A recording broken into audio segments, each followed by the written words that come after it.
Baruch Hashem, le Siyata Dishmaya, on va lire cette semaine Parashat Chayei Sarah. Vayu Chayei Sarah, 100 shana, 20 shana, 7 shanim, shnei Chayei Sarah.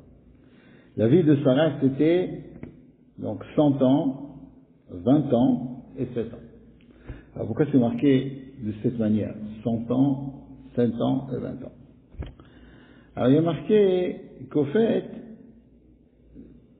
toute la vie de Sarah, d'accord, Shnei Chayei Sarah, Kulan Shavin Letova. Toute la vie de Sarah, c'était magnifique, c'était Letova, c'était en bien, c'était quelque chose de bien. Bon, alors il faut comprendre ce que ça veut dire. D'accord? Et on dit aussi que Baskouf, quand elle avait 100 ans, elle était comme si elle avait 20 ans, comme 20 ans, comme si elle était 100 ans, etc. Il faut comprendre ce moussagim-là. Pourquoi? Parce qu'on sait que quand même Sarah, elle a eu des hauts, comme tout le monde, il y a eu des hauts et des bas. Une fois elle était, on ne peut pas dire des bas sur Sarah, ça c'est chalant, mais elle a eu des hauts et encore plus hauts. D'accord? Pourquoi? Parce que chez le Tzadikim, il n'y a pas de bas. Mais date Arton, comme nous on voit les choses, elle a eu des moments extrêmement difficiles. Elle a été prise chez Paro, etc. Elle a eu des moments difficiles. Elle n'a pas eu d'enfant pendant des années. Et pourtant, on dit Koulan, Shavim le Torah. Alors, pour comprendre ce pasouk, il faut dire qu'il y a un autre pasouk qui nous parle d'une vie longue. C'est quoi? C'est Avraham, Zaken, Bayanim. Avraham, il était âgé, Bayanim, il est venu dans les jours. Ça veut dire quoi ça? Il est venu dans les jours. C'est-à-dire ça, quelqu'un qui est Zaken, il vit longtemps. Il est venu dans les jours. Alors là aussi, il y a quelque chose d'intéressant qui est expliqué. Mais avant d'expliquer tous ces deux psukim-là, il faut dire que Parashat Chayei Sarah nous parle de quelque chose d'extraordinaire. De quoi elle nous parle? Elle nous parle de la naissance du mariage, de Yitzhak avec Rivka. Et ça, c'est la raison que la paracha s'appelle Chayei Sarah, alors qu'au fait, dans la paracha, on parle très très peu de la vie de Sarah. De quoi on nous parle dans la paracha? On nous parle que Sarah, elle est décédée, d'accord? Elle est décédée, on l'enterre, et ça s'appelle Chayei Sarah, la vie de Sarah. Pourquoi ça s'appelle Chayei Sarah? Ça veut dire quoi? Il faut essayer de comprendre les deux choses. Premièrement, pourquoi il y a marqué, donc, chez Sarah, qu'il y a marqué Kulan Shavin Letova, d'accord, que toute la vie de Sarah, c'était en bien. Pour que ça veut dire quoi? Avraham, Zaken, Bayanim, qu'est-ce que ça veut dire? Il faut expliquer. Et deuxièmement, pourquoi ça s'appelle Chayei Sarah? Pourquoi ça s'appelle Chayei Sarah? Tout simplement parce que, qu'est-ce que c'est la vie de quelqu'un? Qu'est-ce que c'est la vie de quelqu'un? Quand il ressemble vraiment à Akadosh Baruch Hu. Ressemble à Akadosh Baruch Hu. Akadosh Baruch Hu, il vit, d'accord?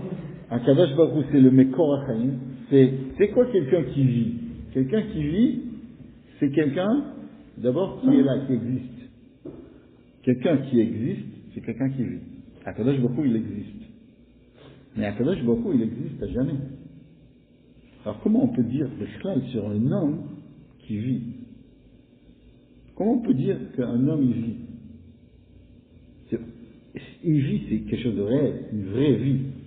Une vie, c'est Chaim. Chaim, c'est quelque chose de émet, c'est quelque chose quelque chose qui vit un certain temps. Comment on peut décréter que ça vit? C'est une vie qui est mesurée, sans un temps. Mais, en fait, nous, en tant qu'humains, on est aussi, Akadosh Baruch Hu nous a donné d'une certaine manière d'être infini. On est infini, on a une limite. Mais comme Akadosh Baruch Hu nous a créé comme lui, donc on a quelque chose dans nous qui peut avoir quelque chose qui est infini. Qu'est-ce qui est infini dans nous? Quand je vais aller acheter quelque chose, j'ai une certaine somme. Même quand je vais avoir de l'argent, je vais avoir une certaine somme. Qu'est-ce qui est vraiment, réellement infini chez nous? Théoriquement, qui peut être. La seule chose qui est infinie chez nous, puisqu'on est dans un temps On est dans un moment, donc on ne peut pas être infini. La seule chose qui est infinie, c'est quand on s'attache à la Torah qui est infinie, à Kadosh Baruch Hu qui est infini, et d'une manière matérielle, c'est quand on a des enfants. Parce que quand on a des enfants, on dit par exemple binyan adéal. On bénit le khatan et la kala, qu'il a un binyan, qu'il a un monument qui reste à jamais. Mais ça ne pourra pas rester à jamais. Oui, ça peut rester à jamais. S'il a des enfants, et que ses enfants ils vont avoir des enfants, et que ses enfants ils vont avoir des enfants, et que ses enfants ils vont avoir des enfants, en fait, si tu veux, Akadosh Baruch Hu, il a mis dans la possibilité du monde de se reproduire, de les avoir encore et encore et encore et encore. Il n'y a pas une limite. Akadosh Baruch Hu, il n'a pas de limite, il n'a pas de limite. Bon, l'homme, il va pouvoir avoir tant et tant de descendants. Non. Tant que l'homme, il existe, et quand Akadosh Baruch Hu, il a décidé que la planète existe, eh ben, il y a un infini. Donc, si on veut, le vrai infini, c'est quand un homme, il a des enfants, et non seulement il a des enfants, mais ses enfants aussi, ils sont attachés à Akadosh Baruch Hu qui est infini. Parce que si quelqu'un, il a une vie, même lui-même, qu'il a une vie, et qu'il n'est pas attaché à Akadosh Baruch Hu, alors on va voir que c'est pas réellement une vie. Et si il est attaché à Akadosh Baruch Hu, et ses enfants sont attachés à Akadosh Baruch Hu, alors là, c'est vraiment la vie. En fait, qu'est-ce qu'elle avait, Sarah? Sarah, quand elle vivait, il y avait trois choses qui étaient chez elle tout le temps, tout le temps, tout le temps. Elle avait, de même que les femmes, elles ont trois mitzvot essentielles. La première mitzvah, c'est d'allumer les bougies. La première, la deuxième, je ne rentre pas dans ta nez. Une des mitzvot qu'elles ont, c'est d'allumer les bougies Erev Shabbat. Pourquoi c'est elles qui allument les bougies Erev Shabbat? Plusieurs raisons. Une des raisons, c'est parce qu'elles doivent allumer le monde, illuminer le monde. D'après le pshat, c'est parce qu'elles sont à la maison. Donc, si elles sont à la maison, donc elles ont la possibilité d'allumer les bougies. Mais, d'après le sot, c'est elles qui ont cette possibilité de mettre de la lumière dans le monde. Il n'y a que la femme qui a cette possibilité. L'homme aussi, il a un devoir si la femme, elle n'est pas là. D'accord? Si tu te trouves dans un endroit, ta mère, elle n'est pas là, ta femme, tu n'es pas encore mariée, etc., ben, c'est toi qui dois allumer, ça c'est sûr. Mais, la femme, elle a plus de force de le faire. Et, Sarah, qu'est-ce qu'elle avait? Elle a allumé les bougies de Shabbat, et toute la semaine, la bougie, elle restait allumée. C'est quoi les deux autres mitzvot? On va voir. La deuxième mitzvot, qui a rapport avec la pureté familiale, jamais doit aller au mikvé, etc.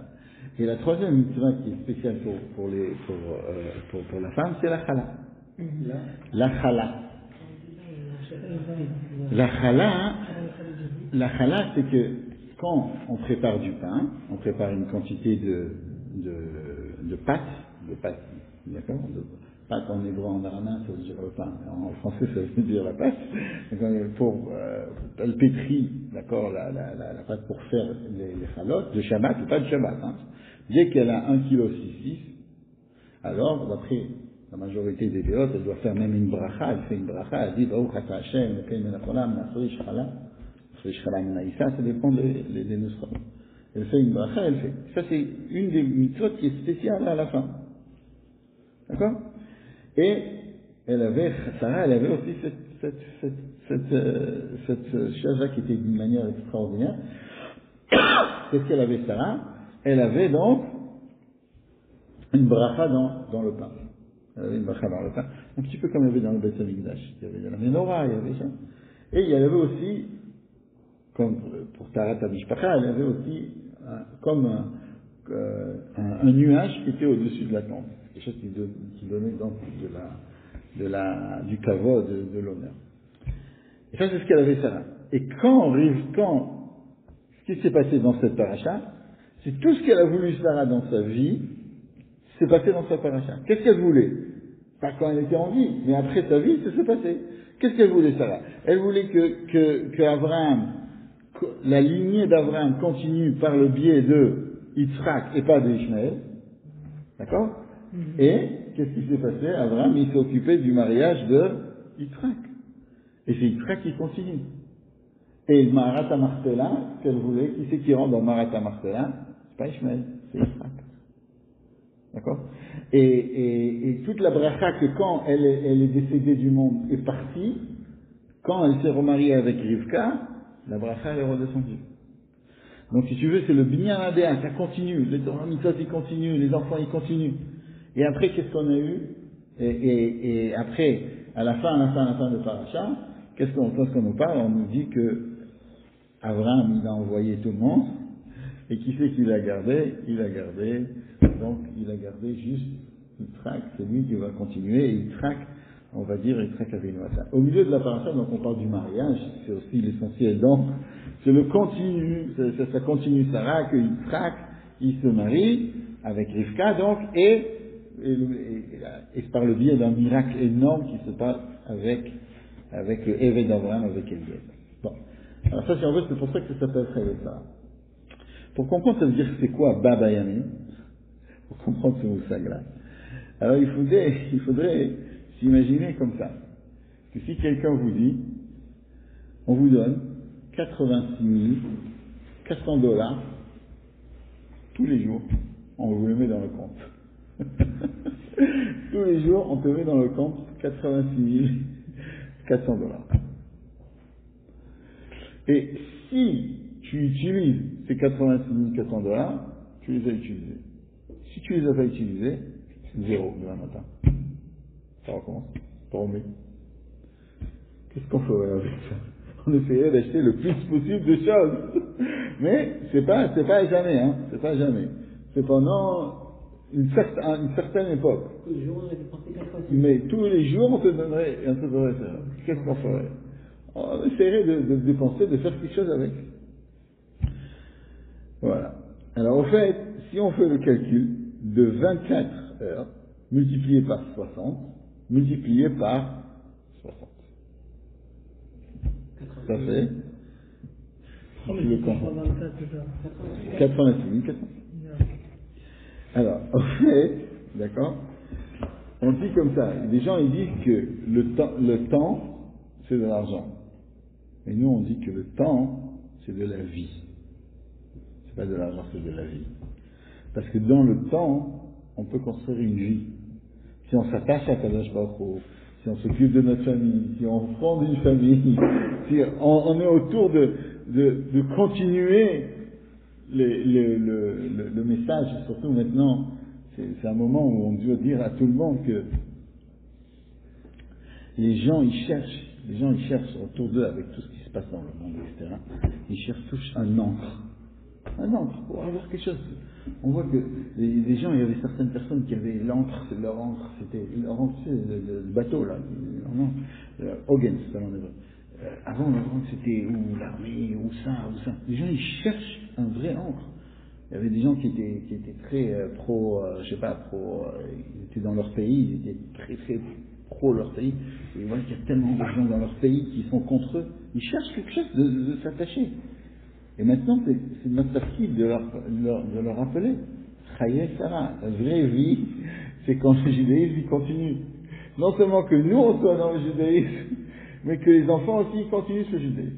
Ça c'est la vraie vie. Ça c'est maintenant le moment de parler de ces liens-là. Alors, en fait, ce qu'on dit, c'est que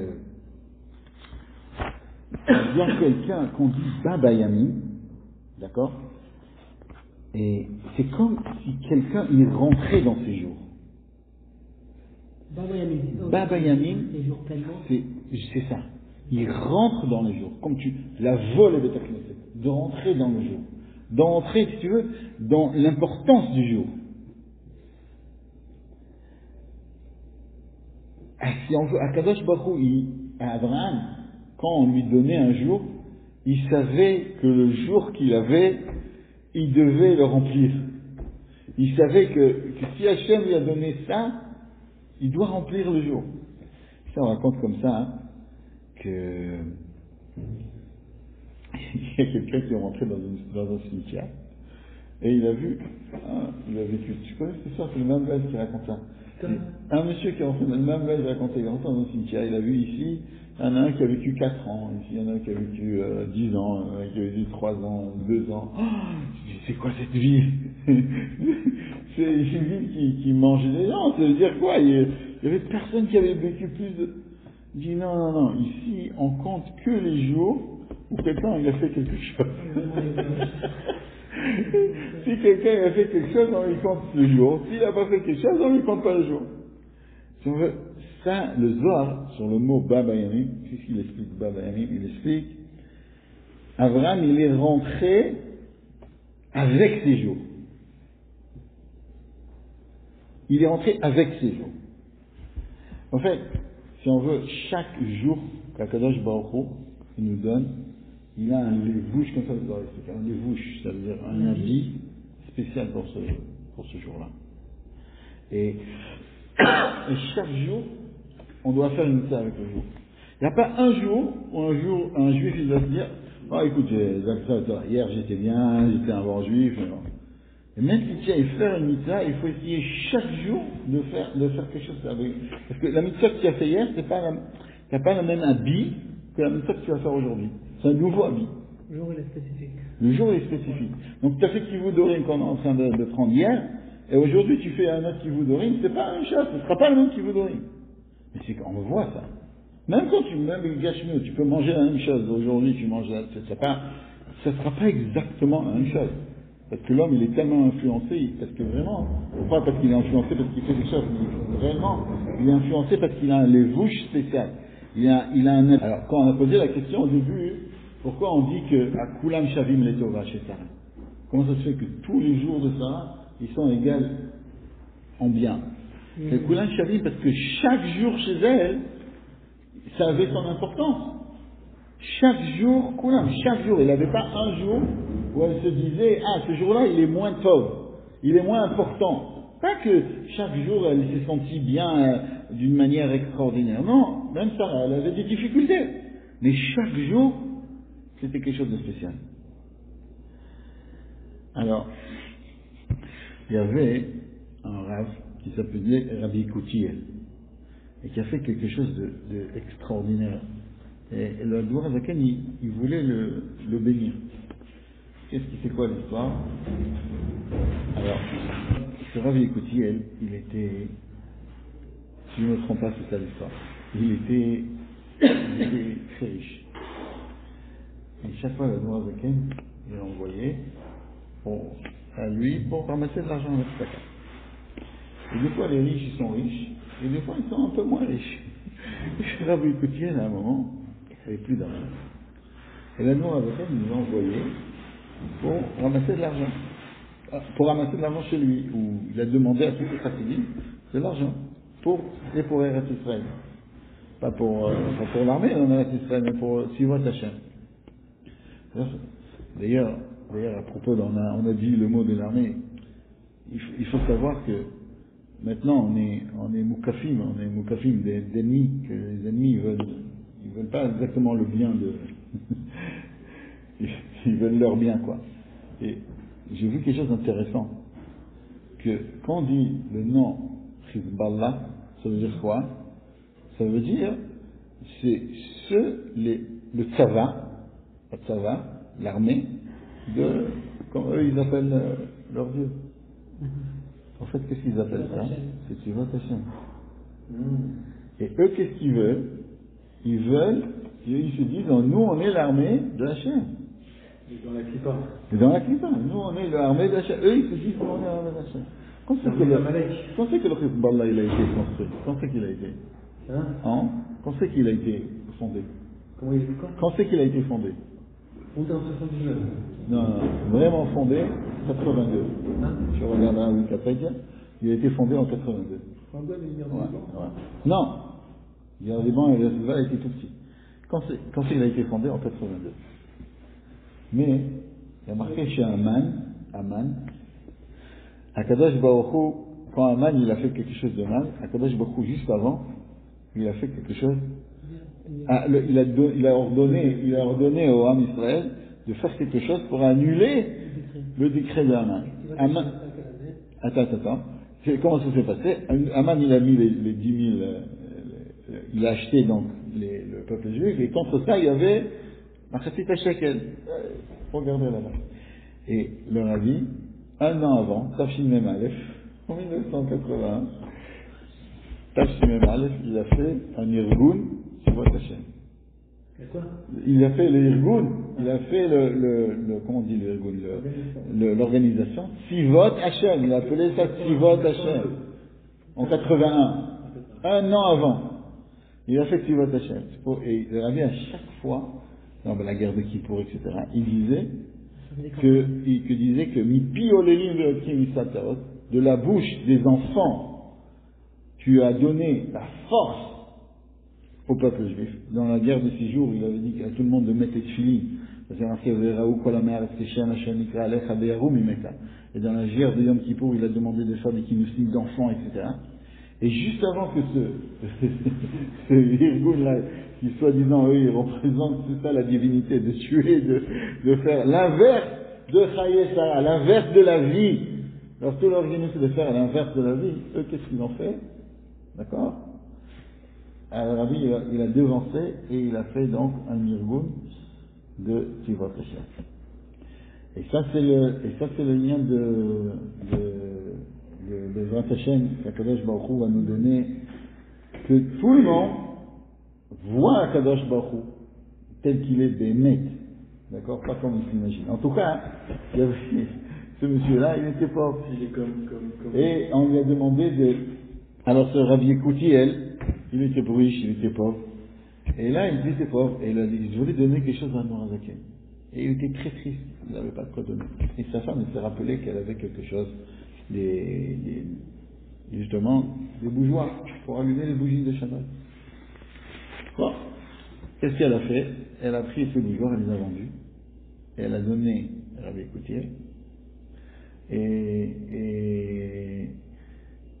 Yekoutiel, il a amené ça à Mourazaken. L'argent. Elle a vendu le bougeoir, elle a eu reçu de l'argent, Rabbi Yekoutiel, elle l'a mis dans une bourse, elle a donné à Mourazaken. Quand Mourazaken, il a ouvert ça, qu'est-ce qu'il a vu? Il a vu d'un coup l'argent briller. Oh, qu'est-ce qui s'était passé? Sa femme, chaque pièce, c'est dur pour elle de donner, chaque pièce, elle avait briqué. Chaque pièce comme ça, elle avait briqué. Et les pièces, ils étaient belles. Et non seulement elle a donné, mais elle a donné des belles pièces pour Akadosh Baruch Hu. Et là, l'Admor Azaken, il est venu vers Yekoutiel, il lui a fait des bénédictions. Alors il lui a dit, il a béni pour plusieurs choses. Certaines choses vers Yekoutiel, il a dit non, ça va me déranger dans le travail d'Akadosh Baruch Hu. Qu'est-ce qu'il a dit? Que Bezrat Hashem, tu vas vivre longtemps. Il a dit vivre longtemps, d'accord, mais pas n'importe quoi, une vraie vie. Il a dit vivre longtemps, c'est bien, mais une vie de Khati, une vie que je suis avec le Kadosh Baruch Hu. Ça c'est Baba Yamin. Que chaque jour, non seulement que je vive longtemps, mais chaque jour ce soit de la vie chez moi. Voilà. Alors, et comme Abraham et comme Yitzhak, ils étaient dans ça, de vivre et l'importance de la vie, etc., on a trouvé chez eux quelque chose qui est extraordinaire. Il est marqué dans notre paracha que la sikha des Avdei Avot, d'accord, et elle est plus importante que la Torah des Banim. Puisqu'on voit que la Torah des Banim, dans la Torah, il y a marqué des choses, c'est marqué, Mamash Bikta, c'est très, on apprend d'un mot, on va apprendre 10 halachot. C'est marqué comme ça, c'est pas marqué comme ça.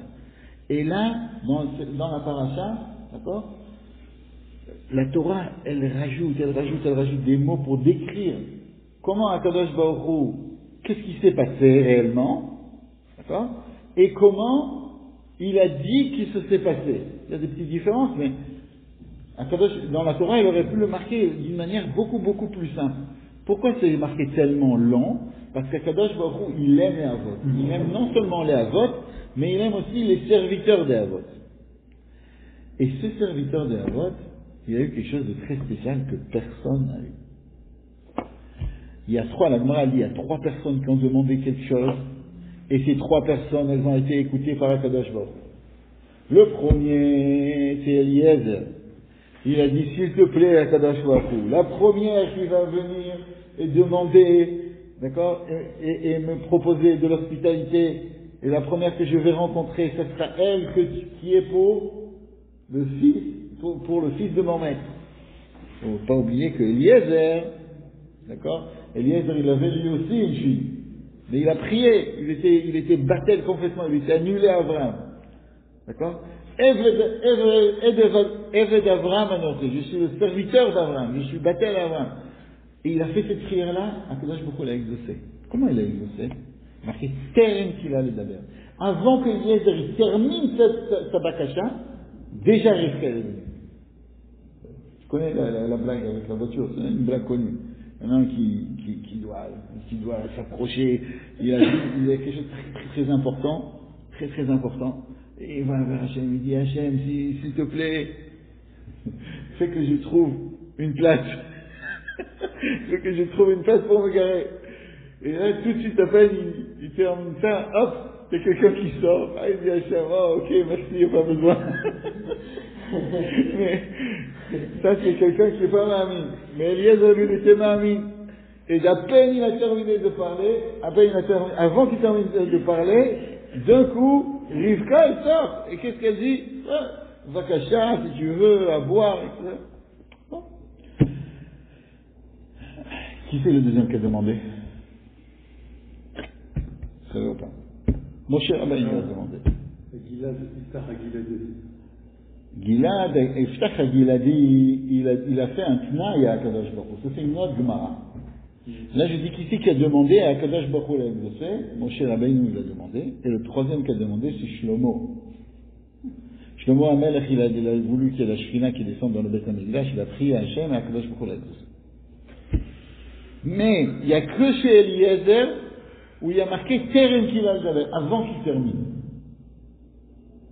Comment c'est possible de comprendre ça, que Eliezer, qui est le Eved d'Abraham, avant qu'il termine, alors que Shlomo HaMelech et Moshe Rabbeinu, quand on est la Torah, etc., c'est juste après ils ont terminé, comment je peux les exaucer? La voiture, elle est sortie. Non, c'est des choses beaucoup plus importantes, mais que si on veut, Akadosh Baruch Hu les a exaucés. Pourquoi? Parce que, tout simplement, parce que Akadosh Baruch Hu, Eliezer, il n'était pas là. Il était le Eved d'Abraham. Il était le Eved de Yitzhak. C'était pas une utilité. Il était battel complètement. C'est vraiment le serviteur. Tellement que tu vas pas... Où c'est qu'il y a marqué Eliezer dans notre paracha? Ici. Vas-y, cherche dans le paracha le mot Eliezer. Il n'y a pas. Eved d'Abraham, Eved d'Abraham, Eved d'Abraham. On ne sait pas Eliezer. Eved d'Abraham. Où c'est qu'il y a marqué Eliezer? Aucune paracha. Non, combien de fois il a marqué? Presque à chaque fois il a marqué Eved d'Abraham. Dans la paracha avant il y a marqué, mais c'est rare. On ne le nomme pas. Il a dû marquer Eliezer, il a dû marquer le nom. Non, Eved d'Abraham. Pourquoi? Pour te dire que la Ma'ou de Eliezer, c'était pas sa Ma'ou à lui. Lui, il était battel. Il y a un monsieur qui m'a raconté. Il y a deux messieurs qui étaient très âgés. Et ils devaient ramasser, très âgés. Un, il s'appelait Romain El-Futurfat, il avait passé les, et il y avait un autre ami qui était très âgé, il devait ramasser de l'argent pour une yeshiva. C'est ça. Il devait ramasser de l'argent pour une yeshiva. Mais ils étaient tellement fatigués, ils ont marché, ils sont allés de là à l'autre, ils sont arrivés chez un très très riche, et la dame qui recevait, la secrétaire a dit, est-ce que vous pouvez vous asseoir? Ils sont assis dans un fauteuil confortable. Ils se sont endormis. Le riche, quand il est sorti, il avait deux messieurs. Vous savez qui venaient pour la yeshiva de ton prétenu, qui dormait. Il a sorti le chèque, et il a écrit une très grande somme. Ils se sont réveillés tous les deux longtemps après. Où on est? Quand vous avez la secrétaire, elle était en silence comme ça. Elle était gentille, très gentille. La secrétaire, le patron, quand c'est qu'il sort? Le patron, il est sorti, il est déjà parti. Mais ne vous inquiétez pas, vous allez laisser un chèque. Ils ont ouvert le chèque, et ils ont vu le chèque, il avait marqué une très grande somme. Alors il y en a un qui est venu, voilà, c'était deux tamidés, ça une très grande tamide. Il dit, bon, où c'est qu'on va dormir maintenant? Quel bureau on va aller dormir? Et ça c'est, si on veut, ça c'est la maout Ça, c'est l'essence, si on veut, du Eved, de celui qui s'annule.